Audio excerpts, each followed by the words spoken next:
Apa jeneng mulai? Ngaturaken riyen, Bos. Ngaturaken sembah bekti mugi kunjuk dumateng panjenengan sinuwun. Wo, kowe nek ngono kena tak tompo pangestuku tampan ana. Benjing-benjing mawon. Lho. Saiki tampan ana. Kula tampi asta kekalih kula petek wonten mustaka lumuntur wonten dodo damel ngicalaken penyakit mengi sinuwun. Wah, jan. Kula saking tlatah Banyuwangi. Oh, nek ngono kowe iki nonton ora ngerti karo Yudanegara. Mboten. Kowe iki adoh ratu cedak watu. Lah niku. Bener niku. Kula wong desa Kesa-Kesa. Apa tembunge? Lah iya, Adoh ratu cedak watu. oh saka desa. Saka desa. Desane ngendi, Le? Mriko Alas Purwo. Purwo niku tegese wiwitan dados wong pertama kali ning donya nggih kula niku. Lah kok kelancangan Wis to bene, pirata dhuwur kancane. Kanca Sembrono lho iki Ponorogo kok Ponorogo lho iki. Ponorogo nggone sate ayam lho. Belum. Oh ya wedan dia klebu sok anu, klebu trah wong dhuwur apa wong asor? Dhuwur.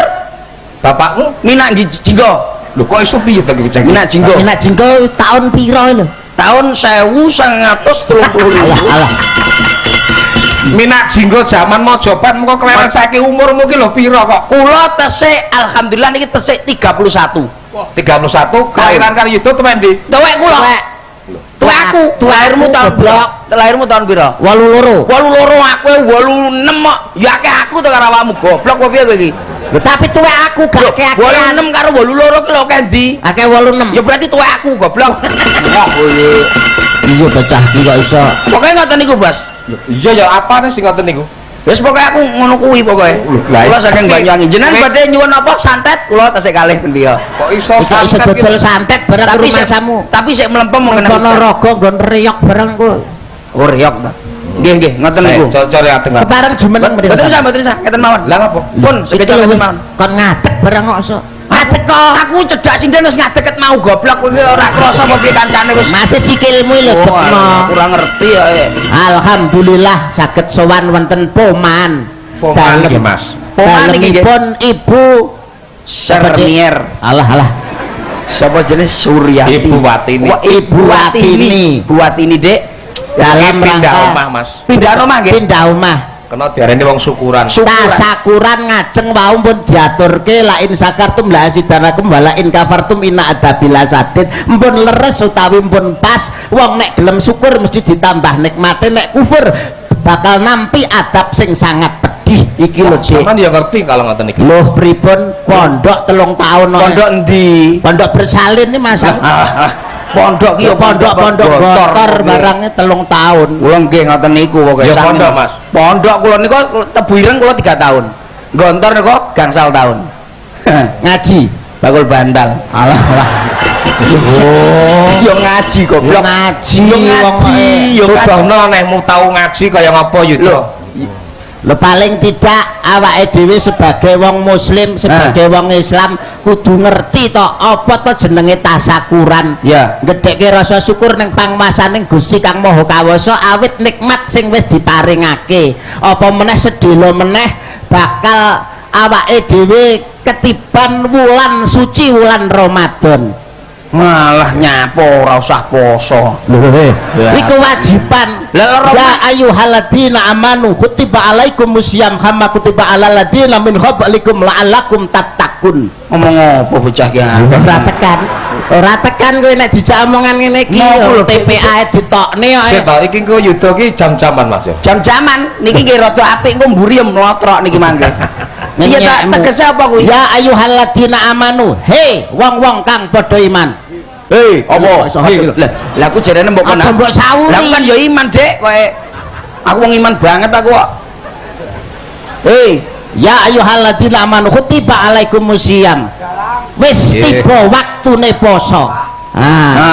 Tindakno poso ing wulan Ramadan kaya sing ditindakne wong-wong sadurunge awakmu. Kewajibane wong muslim. Kewajibane ngono. Ya, Aku ya padha ae, aku sembarang ya tak lakoni, Dik. kowe poso ya Nan. Lah, mula aku ora tau nun sewu poso sesasi dengenane. Ora tau mokel, ora tau aku. Selama Ramadan Ramadan kalau wingi 2016 ora mokel. ora mokel. Lah kok iso? Wong poso ae ora kon mokel jan. Wong poso ae Ora poso. Tapi ora poso sing penting kan eling lan waspada. Lho eling lan waspada, eling ning omah ndek bojo waspada aja nganti konangan. Itu prinsip. prinsip wong lanang-lanang iki lho Dik tegese eling lan waspada ki awake dhewe bengi iki tasakuran seneng-seneng ning ya kudu eling sedulure dhewe sing sak sebagian perangan sing nang Ponorogo nembe nandang prihatin nembe nandang musibah awake dhewe kudu melu prihatin nyapa melu prihatin saking ning Kalimantan karo anake diloki kucluk apa iki tegese awake dhewe melu sedih. Lah wong sedih wong kene iki menghibur masyarakat dalah sedih kabeh nuwangi sapa seneng awakmu. Rugi lah bayar to goblok bocah iki kowe dijak omongan kok angel piye to? Ponorogo saperangan ki nampa apa ki musibah tanah longsor. Awake dhewe kudu melu prihatin, melu ndonga, sithik kayane awake dhewe disumbangne karo sedulur-sedulur. Nah, engko ya. Bayaranmu tak longi kira-kira 1 juta kangge disumbang. Lah iki termasuk apik, Dik. Iki termasuk wong mulia. Apik diengkolmu dalane welek malah bolongi to. Ya lane koyo ngene-ngene malah bolongi gitu. Wah, ora ukuran iki ketok iki. Wong jenenge dono weweh kok. Dono weweh ya awake dhewe iki wis duwe sing akeh iki dikene enggak apa-apa. Lah ngekeki akeh iki sementing lak kudune ikhlas. Lah awake dhewe ngekeki sithik ra ikhlas, bosono bos bensin Banyuwangi. Lah tapi yo masa prihatin wong saiki awakmu kudu ngerti dhewe akeh sapirangan sedulur awake dhewe sing ngiklaske bandane nyumbangke kanggo para-para sing nandang apa kuwi prihatin. Contone sumbangan-sumbangan saiki yo akeh. Apa? Ana susu tante. Wah, munis-munis kuwi endi sususan? Yo apa to iki? Apa tadi aku singkatan susu tante apa sumbangan sukarela tanpa tekanan. Wah, ikhlas kudune enek meneh susu kuda liar. Wah melayu mesti ngene kentul lho iki singkatan yo nan kowe aku ra susu kuda liar ki sumbangan sukarela khusus dari lingkungan artis. Oh contohnya awakmu Pak Dalang Piyogo Sinden ki lingkungan artis mau to tetep diambil 1 juta betul lho aja omong betal-betul kuwi iso 1000 uwih ngono lek ngomong terus enek-enek sing ketelu susu tante wis susu kuda liar wis sing ketelu enek apa Dek susu kepenek lah iki suwenep kuwi lak kepenek iki piye to Dek kuwi apa kok yo singkatane susu kepenek ki sumbangan sukarela khusus pegawai negeri. Walah PNS sing nyumbang disalurke kanggo nulung sapirangan sedulur awake dhewe sing nampa musibah. Lah kula nuwun sewu bulimbo lah kula sumbangan mawon enjing ngoten kok enek dodok-dodok ning omah tok Mas Percil enjing kula sukani Magicom. Edan ora sombong aku iki jane. Termasuk wong anu mungkin no bengi TV LED 24 in tak kene. Rodok bengi neh ngono kulkas. Mendina lho Dek ngono kuwi Dek. Enek mesine ora enek wong kuwi kerdus ae. Dadi wis sing penting ikhlas awake dhewe iki sing penting ikhlas. Lah nek ngomong masalah ikhlas keikhlasanmu jek kalah karo kewan. Kewan diengkulmu kuwi wae wong menungso kok kalah karo kewan iki lho. Kewan sing paling ikhlas enek apa? Wedhus. Wedhus ikhlas ning ndi to Dek? Lah wedhus weruh nek pas idul kurban. Wedhus dienggo kurban. Sing nampa amale sapa? Sing ngurbanke. Tahu wedhus sing njaluk aku bagai amale. Ora tahu ta? Berarti sing paling ikhlas wedhus. Klentu Bos. Nek kula mboten wedhus. Nek kula niku malah sapi perah. Lah kok sapi perah ikhlas ya? Sapi wedok kek susune diperesi bendina ngono. Isuk peresi, sore peresi, bengi peresi tahu. Terus sapi muni, aku kok mbok peresi tok ora mbok rabi-rabi tahu muni ngono. Sapi perah iki bendina mbok peresi mosok digantung tok Dek. Rabinen tak mengi kowe. Kuwi penting lho, kowe lak ikhlas-ikhlasan ikhlas aku lak karo awakmu ora ana apa-apa. Ikhlas aku to. Lah kok iso? Lah saiki awakmu njajal tak coba keikhlasanmu. Ya oke. Dina Jumat, awakmu Jumatan. Ya. Mlaku jarak 100 meter. Delalah sapi muncul ngebyong tanduran. Kowe budal Jumatan apa ngurusi sapi? Ya tetep budal Jumatan Dek, kewajibane wong lanang ki tanduranmu entek tandurane tanggamu dibyong sapimu. Seneni kowe malah dosa. Maksudku bar salat terus mari ngono goleki sapi. Telat wis kadung entek tandurane. Gek nyapo lho sapi ucul ya ngono lho wong dina liyane ya. Ora ikhlas awak. Jajal kowe. Ya iso to nek aku. Ayo umpamane saiki dina Jumat. Ya. Sapimu Jumatan. Alah. Aku sing Jumatan. Umpamane awakmu Jumatan. Ya. Sapimu ucul ngebyong wae tangga-tanggamu. Apa sing mbok lakoni Jajal? Aku tetep budal Jumatan. Sapimu nerai tandurane wong-wong tangga-tanggamu bosok we. Sapine sapa? Sapimu. Aku bendu sapi kok. Lan bendu sapi yo. Yen apa to, Dek? Wedhus. Yang krek ora omong ket mau kowe. Kancane pengalaman kaya kowe. Tapi Mas, Nggih. menyelam sambil Monggo ndherekaken. ora sih aku jajal kowe sik. Lho, monggo ndherekaken. Jenengan coba napa saya bisa sekeh. Peseran. Niki mangke wonten Demi ta? Wonten. Ah, Demi kok diceluk rene wis enek aku wis Ora muni. sih kene. Kowe karo Demi kok ngremehne to? Wong remehne Demi iki penyanyi kondang suarane apik lho. Lah aku sing marahi sapa lara aku? Kowe marahi wong Nyapa kok Demi iki jogete ngene? sebabnya apa? Mendino ngejek dele Dik, ngene iki Dik. Mangsamu wae. Wis mendino plek karo aku. Lah Sik kowe kok nyepelekne kowe iki ya penyanyi kondang Mas. lah kondang pol bos aku bos. Lah aku ning jero ini wis dikei mik karo bapak kon nyanyi ae. Tenan aku iki. Lah ya apa nek ngekeki mik lho? Mbok bengi-bengi pokoke peteng-peteng gone. Tapi nuwun sewu lak nyanyi niku sembarang nyanyian kula saged. Warahmatullahi wabarakatuh. Waalaikumsalam warahmatullahi wabarakatuh. Selamat pagi semuanya. Pagi opo malam mung kata-katamu peteng. Sik to kowe. Iki isu iki. Heeh. Sik Mas. Wong sing rung kenal sampean ngaku-ngaku kenal, aja direwes dhisik. Nggih. Oh, tadi aja direwes. Aja digatek.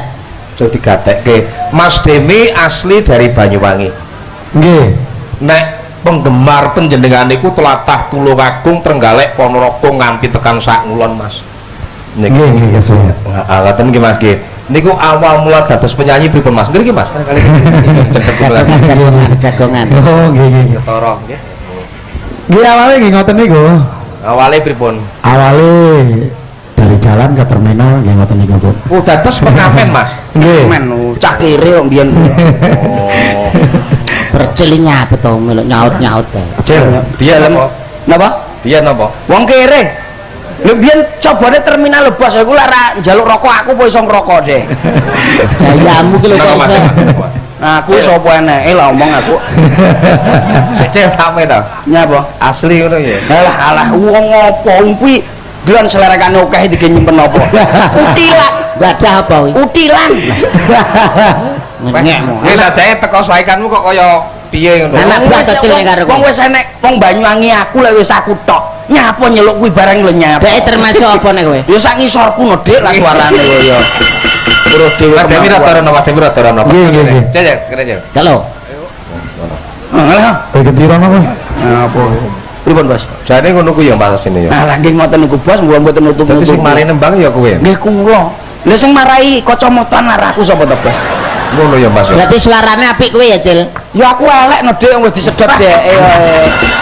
Dadi asline ngono ku ya Mas. Nggih, wis to mboten usah dibuka teng mriki mboten sekeco penting kula. Ora. Lah perceli lho. Main sing apik aja anu. Rumang samu anak buahmu ngono piye kok iso? Ngono. Ngebelek. Siap, Bos, siap, Bos. Sampe daleme karo Mas Demi iki ngendi nek? Nggih celak. Celak. Niku wingking kula mbiyen kandang pitik terus dinggeni. Ngenyek. Sampean kenal to karo Percil? Mboten kenal. Lho, jangkrik.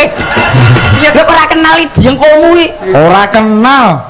Lah mbiyen sing biasa ngene kae karo aku. Kapan ora tau ngono? Nyapa lho? Biyen kowe nyapa? Ngene. Nyapa wi? Ya biasa Dik ngene. Awake dhewe. Lah saiki? Saiki ngene no. Ya alhamdulillah wis gelem salat kowe. Apa pindah galon luwih gedhi lho kok kowe enak. Galon dhewe. Mas Demi Nggih, Pak Dalang. diaturke tembang ya Mas sing penak. Sembarang. Nggih. Monggo dherekaken. Ya takanan to Demi aja kok ado ngono salaman sik. Diatur. Dicium tangan tak lho. Lah, Kok nyium tangan kowe lho kok Cil. Selerekan tok iki opo. Lu Masa masak engko gaya anakmu ning omah kena gawe nyimpen lemper. iya. Nadane Mas nadane. Nada. Lah iki ngeten. Nek pun Mas Demi niku berarti tembange nganggo alat musik. Ya, Jadi nggih. wayang niku tontonan perawan dipadukan nomor saged. Saged, Tapi nggih. tidak meninggalkan klasik marang Klasik, diatur. leres. Jadi saniki kula pengin ora grimingan bae lagune nih kok. Apa to kuwi? Apa itu, Cil? Lah apa iki? Loh, Apa, Cil? wong pinter kok. Istimewa. Apa itu? Istimewa to, Bos? Oh, istimewa. no. Istimewa. Nadane. Saiki sik tak jajal sik. Percil dhisik. Wis Cil. Lah kok terak no kene musuh aku. Heh. Cil. Kere. Wani ora kowe iki lho. Tak kenane kene. Tembangmu ekspresimu kuat no. Karo Demi apik ndi? Nadane Mas.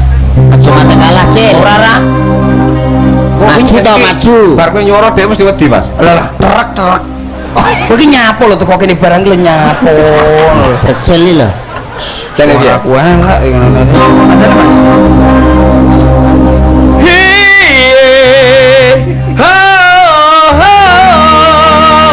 Iya iya Mademu kok rono ya ning pengompong. Madep rene lho enek sing ditonton. duwe lho enek sing duwe Lah jare anak buahmu. sapa sing ngomong tak tapukane lambene kowe enek sing duwe lho Dik Wonge trek. trek apa malah pringas-pringis ngetokne busine sing nayang kuwi kowe Nek ngono kowe rawani jale ya Mas Demi. Jajal Mas Demi. Lek musuh dagelan mesti ki susah. jajal kowe jajal Sabar. jane hey ha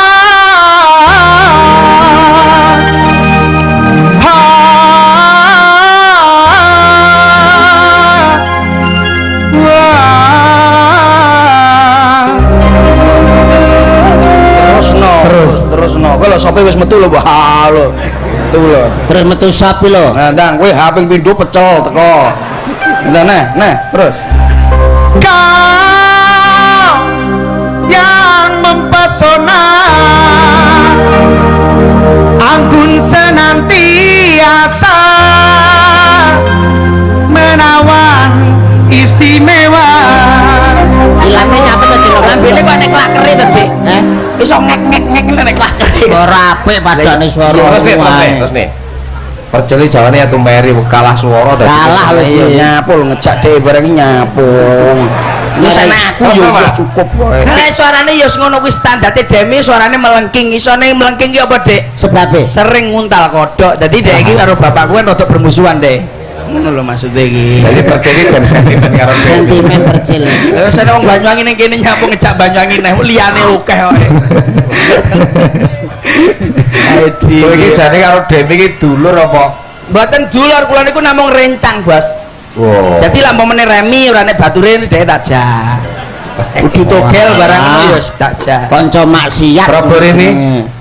lah nyapa to Bos sing apik-apik anak cilik-cilik nggo wedi kok malah Iki suara Lah iki lak ya anak buahmu tutu to? mboten sanes niki babu kula niki lho. Doro bayi babuku Dek iki Dek sak ngisor Ini anak boy perceli. Nyek. Sinten? Pakmu. Sapa ngomong?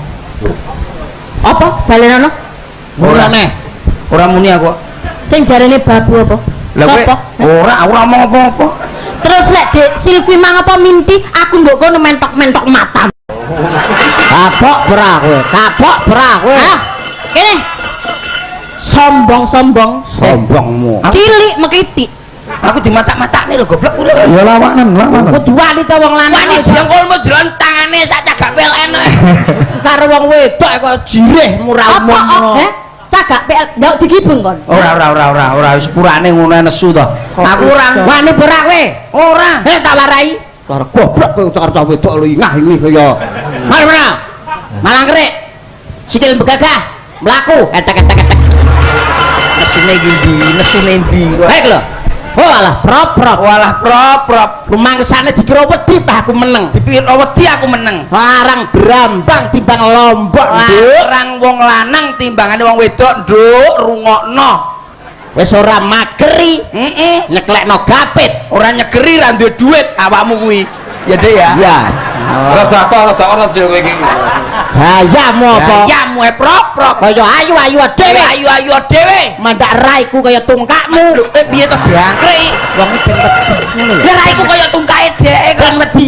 mandak raiku kaya tungkakmu seneng kowe Hayamu to. yamu Kaya ayu-ayu kaya dhewe. ayu dhewe Paling pangananmu apa? pangananmu apa Soto, soto sop kuwi njaluk lho dikeki lho kowe bakso bakso notok. notok kowe bakso cilik-cilik kowe tukumu Aku lho.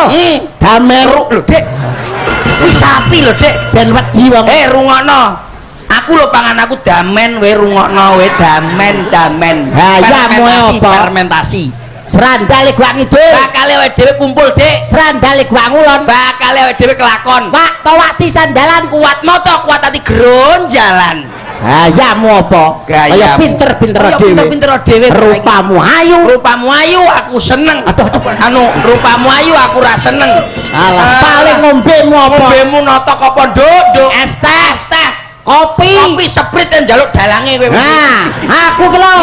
Peceren. lho enak lho Dek Wis mangan damen ngombe peceren kowe iki jare Wonge ben wedi. manganku damen ngombeku peceren rungokno kowe ta. Prop. Atik kaya ngono. Ate kaya ngono beno. Agustus Januari. Putus gak putus hari ini, Dik. Alah, dunia tidak selebar. Katok kolor, Dik. Alah. Daun kelor. Kelor, Dik. Kembang klepu. Anu hilang 1000 dapat mbokmu. Piye Dik, piye Dik? Lali aku. Lali lah Ya aku. itu bagian kok gawe. Hilang 1000 dapat 1. Hilang 1000 dapat 1. Kowe kok menengane ndak kok wedi kok. Lho, Alah, sik iki gila. ben ngomong dhisik. Totok-totok nang cangkemmu. Dik aku dicangkemne neh. Aja wedi, Dik. Alah. Gayamu apa? Gayamu apa tak? Dodok. Ah, dikira aku wedi. Pikir aku wedi aku iki gila. Ah, Lesu wedi. sepiro bantere playumu? Sik banter playune jet. Sepiro kandele kulitmu? Kandel kulite tank. Kenalno sapa ta aku iki? Ih. Ya aku iki lho Tasrip. Sarip goblok. Sarip kuwi. Siapa tadi jeneng? Sarip wis. Sarip. Tasrip kok. Ah, Wis, lek munggah cor wis. Wis. Tuku tahu kabeh pitu. Ya lo. lho le. Parian lho, parian. Apa kowe? Ya lo. Tuku tahu kabeh pitu. Raimu koyo asu. Apa? Ayo, Dik. Dik. Ayo, Dik. Tangane Dik kaya ngene. Dik. Dik tangane kaya ngene Dik. Agustus, Dik. Agustus matamu. Ayo, langsung pamit. Kancane. Ayo, Dik. Kembang klepu, Dik. Goblok dia kok mau bocor iki. Iki lho aku dibate karo goblok. Buka iki lho Langsung sikatan. sikatan dia Agustus Januari. ora Agustus. Ayo, ngadep rene, ngadep rene. Ayo, njaluk sepuro, Mbok kira wong lanang semena-mena koyo ngono, Aku wong wedok kon ben mau meletek teko watu, Ha? Kon ben lahir teko ndi lah, kalau teko wong wedok? Ha? Jangkrik menengahe bocah iki aku ngene. Aku yo wedi, Dik. Goblok. Dik. Aja kaya ngono kowe. Ngono. Oh, coba ambekane angel aja kaya ngono Munia. Sono brak ngesakne. Munia. Alah. Ora apa-apa aku mbok kaya ning ngono. Ora apa-apa lara tenan ora apa-apa. Maksudnya ben kita jantan lho. Mas. Jangan dengkulmu moncrot kuwi. Gerajakan ya. Diaturke Mas Demi lenggah rumiyin. Gerajakan, Mas Demi lenggah. rumiyin nggih. Ha. Gerajakan diaturke ke Mas Demi meneh. Nah. Bisa jogete. Napa? Tak jajal sik. Ora usah, ora langsung. Kok dijajal piye? Lho berapa ini wis iso kok mbok Apa jajal. joget deh? Lho. Nyekmu. Nyak iki lho muridku. Iki pinter joget iki. Dik. Jane krungu gamelan sit apa ki rebat dicentel ning joget e. Oh iya, turunan gendeng berarti nama. Oh iyalah, medele rada gedhe Dik ra iki Dik. Ya, gerajakan Mas Bangga. Ya.